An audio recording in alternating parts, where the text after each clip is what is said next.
dan berhenti di depan pintu masuknya. Mereka semua menatap Leonie, seakan menyuruh Leonie masuk dengan tatapan mereka. Leonie yang sebenarnya ketakutan, berusaha untuk kelihatan biasa saja. Dia jalan ke dalam kuburan dengan santai, tapi dengan tangan yang gemetaran.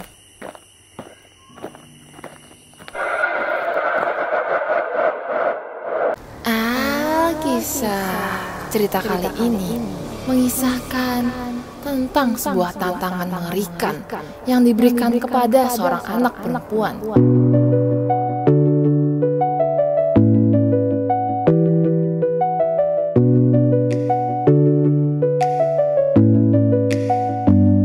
Suatu malam di sebuah kota kecil, seorang anak perempuan bernama Leonie mengadakan sebuah pesta ulang tahun. Dia mengundang semua teman sekolahnya ke rumah. Ketika selesai berpesta, beberapa orang teman dekatnya memutuskan untuk menginap dan melanjutkan keasikan mereka. Waktu pun terus berlalu. Malam makin larut. Mereka pun mulai berbagi cerita seram.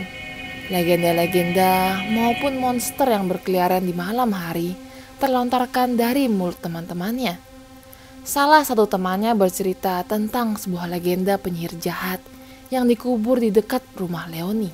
Menurut legenda, ada nenek-nenek yang dikubur di tengah kuburan tua di dekat sini.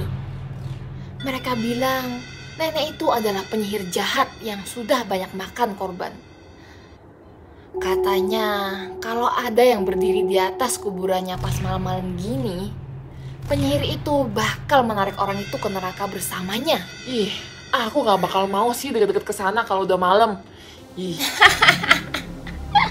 Kamu orang penakut banget sih.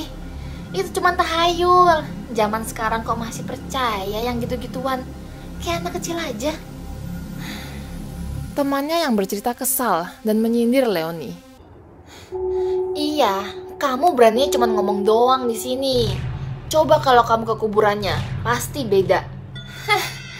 Nggak bakal ada bedanya. Kalau orang udah mati ya mati. Mana ada yang jadi hantu? Paling juga jadi pupuk. Ya udah, coba buktiin. Kita semua tunggu di depan pintu masuk kuburannya. Kamu masuk ya, terus berdiri di atas kuburan nenek itu. Ayo, siapa takut? Kuburan doang apa sih yang ditakutin coba? Leonie berkata dengan nada yang sombong. Tapi kamu harus buktiin ya kalau kamu benar-benar berdiri di atas kuburannya. Kalau enggak, nanti bohong aja lagi. Oh, tunggu. Temannya ke dapur, mengambil sebuah pisau dan memberikannya ke Leonie. Nah, tusuk pisaunya di kuburannya. Jadi kita tahu kalau kamu benar-benar di atas kuburannya. Gimana? Oke? Mereka semua pun jalan ke kuburan dekat rumah Leonie dan berhenti di depan pintu masuknya. Mereka semua menatap Leonie, seakan menyuruh Leonie masuk dengan tatapan mereka. Leonie yang sebenarnya ketakutan, berusaha untuk kelihatan biasa saja. Dia jalan ke dalam kuburan dengan santai, tapi dengan tangan yang gemetaran. Dengan pisau yang digenggam sangat erat, Leonie berjalan ke kuburan penyihir itu. Sinar bulan yang menyinari pepohonan dan batu nisan menambah ketakutan Leonie. Dia seakan melihat bayangan yang bergerak-gerak di sekelilingnya. Aku harus berani. Leonie terus memberikan dirinya sugesti sepanjang perjalanan. Tidak lama, Leonie sampai di kuburan penyihir jahat itu. Gak ada yang perlu ditakutin. Itu cuma cerita bohongan aja. Leonie berusaha menghilangkan ketakutannya. Dia melangkah naik ke atas gundukan tanah kuburan itu dan jongkok di depan batu nisannya. Aku gak takut sama kamu, teriak Leonie di dalam hati. Lalu, Leonie mengangkat pisaunya dan menusuknya ke dalam tanah.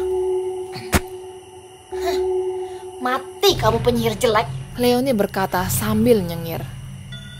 Merasa tidak terjadi apa-apa, Leonie menjadi sombong.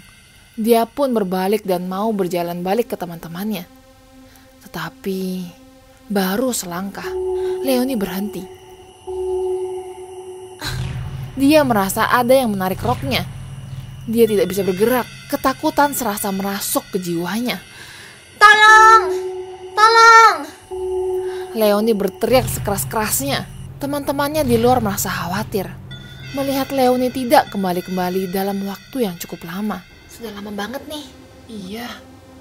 Setelah perdebatan cukup panjang, mereka semua setuju untuk masuk ke dalam kuburan itu untuk mencari Leoni.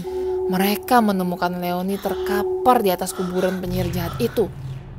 Mulutnya terbuka lebar, seakan berteriak tanpa suara. Leoni mati mengenaskan. Setelah memberanikan diri mendekat dan mengecek jasad Leoni, mereka melihat pisau yang ditancapkan oleh Leoni. Tanpa sadar, Leoni menancapkan pisau di roknya sendiri dan memakunya di tanah. Rasa takut Leoni sangat ekstrim dan akhirnya mati karena jantungnya berhenti.